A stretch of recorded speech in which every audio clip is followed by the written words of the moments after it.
Good morning and welcome to Day 51 of Geriatric 1944's Coronavirus Diaries. The big news today is my antibody test came back negative. That means I went for my blood taken from my veins by Dr. Dracula and sent away, and very quickly back came the result, absolutely negative. I have not had coronavirus. If you remember, back at the beginning of March, I got a bad cold or a mild case of flu, self-isolated, thought it might be coronavirus, but either way got over it in 4 or 5 days, doing the usual, staying in bed, taking lots of liquids and paracetamol and so on, and then became fit as a fiddle, as you can see today. However, I thought it might well be COVID-19, but this antibody test has really not been sufficiently around in the UK. Everywhere else they seem to have it. The UK is so far behind with everything. But even the ones that you could take at home, like a pregnancy test, that sort of little lines cut up, everybody said they're really unreliable, and at most were 95% accurate. But the blood tests are meant to be far closer to 100% accurate. Anyway, this doesn't actually mean I didn't have coronavirus. It might mean that I had it in such a mild level that it didn't create antibodies. But the basic fact is it didn't create antibodies, so I'm not immune, and therefore I am, being in the extremely vulnerable category, A, 75, very old indeed, and B, diabetes type 2, means I'm extraordinarily vulnerable. Doesn't worry me, I have to say, much, as the figures have constantly shown. This is really a pretty rare virus. Very few people get it, and those that get it have mild symptoms or slightly stronger symptoms. The ones that do tend to get it quite badly, and indeed are rushed to hospital, actually usually survive and go home after a few days of treatment, quite often not even needing oxygen, or if they do, not needing a ventilator. But those that actually get it badly enough to need using a ventilator, of those, about 50% pass away. Sadly pass away.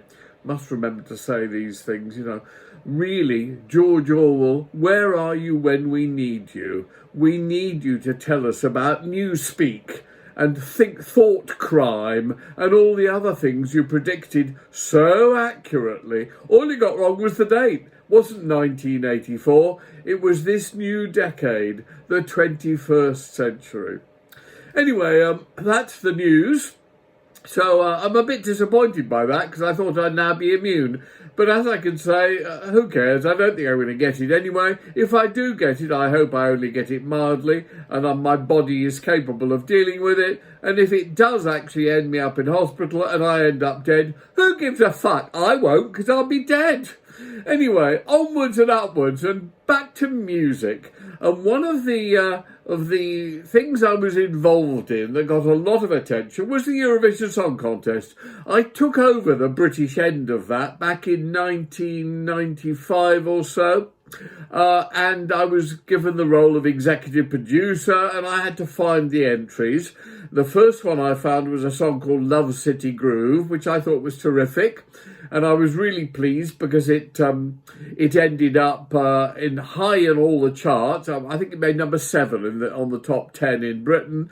It was much played on radio all over the world, and it was mixed race. The performers were mixed race, which I was delighted by, because as a result, it got lots of fans to the Eurovision Song Contest who were A, much younger than they had been, B, were of all different races, as they should indeed be. It was the most played track on Kiss FM in London at the time, which was a very sort of minority catering area and very trendy for the young and all kinds of races. And I was delighted by that. But we only came 10th in the contest, so it was not a success. Next year, I put together one which I thought was an absolute dead cert winner, and I still feel is the best ever Eurovision entry. and that was Ooh Ah Just a Little Bit by Gina G. Again, bitterly disappointed it only came 8th. Now, I worked out why, and it was because Gina G, although she was a very sweet, nice girl, had actually not been a professional performer. She was actually working behind the till at Woolworths out in Hampstead when she was discovered and put on the record. We just needed a good singer.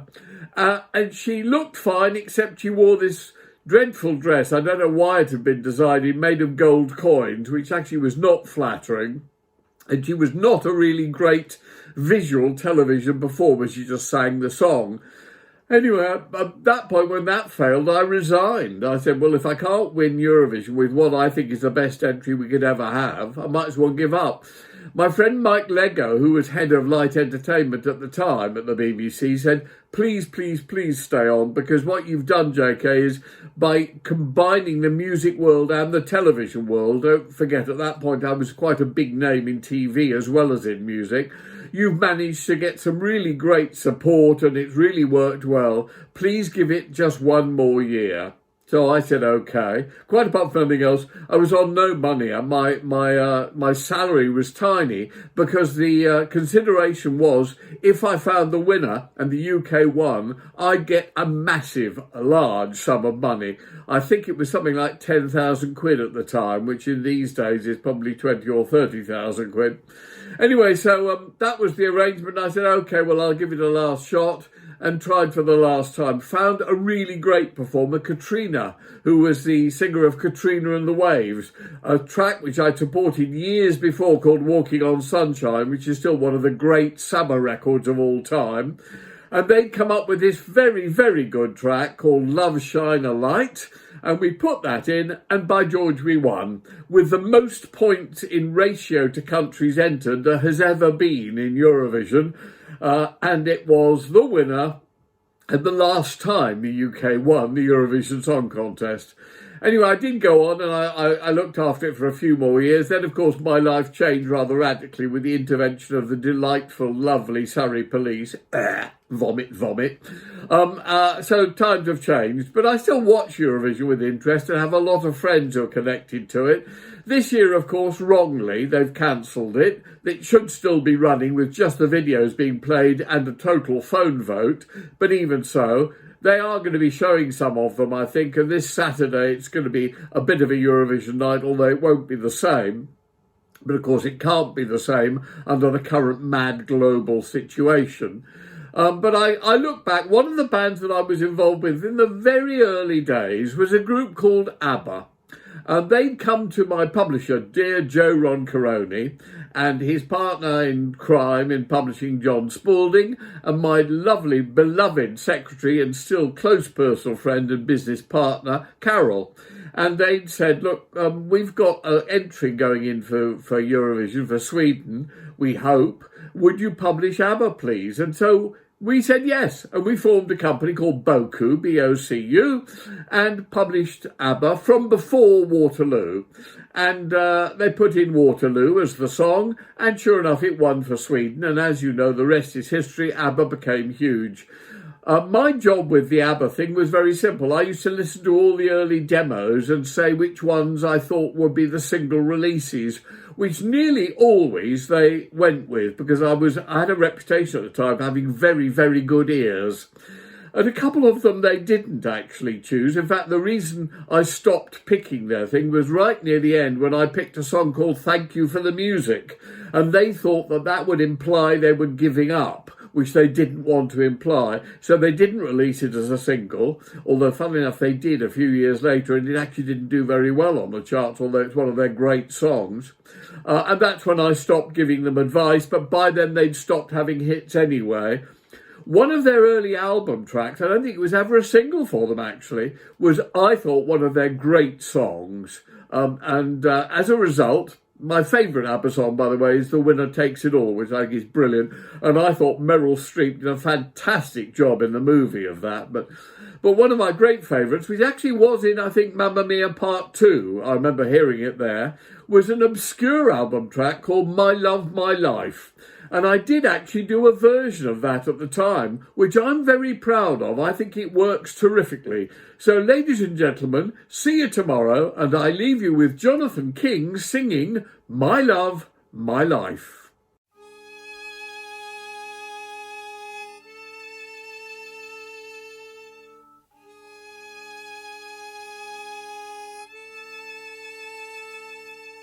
I've seen it on your face,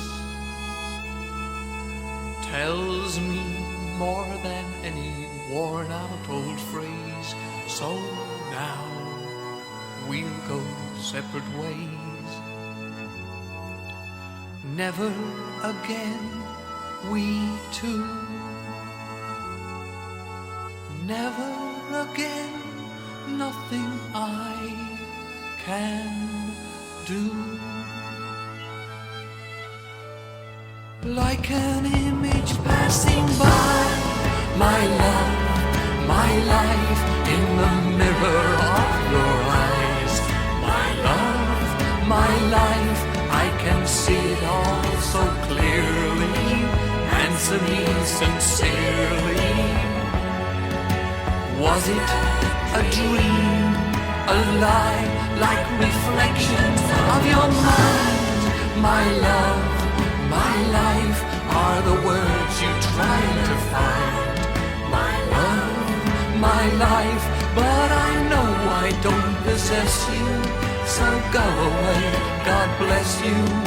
You are still my love and my life, still my one and only.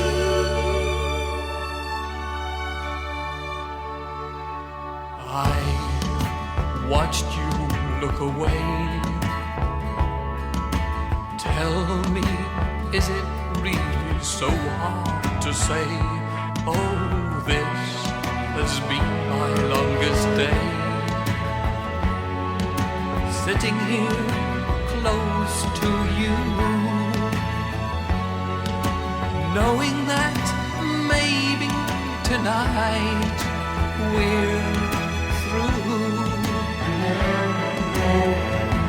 Like an image passing by, my love, my life, in the mirror of your eyes.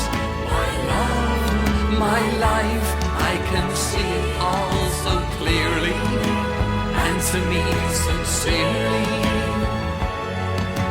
Was it a dream, a lie, like reflections of your mind? My love, my life, are the words you try to find. My love, my life, but I know I don't possess you. So go away, God bless you. You are still my love and my life. Yes, I know I don't possess you. So go away, God bless you. You are still my love and my life, still my one and only.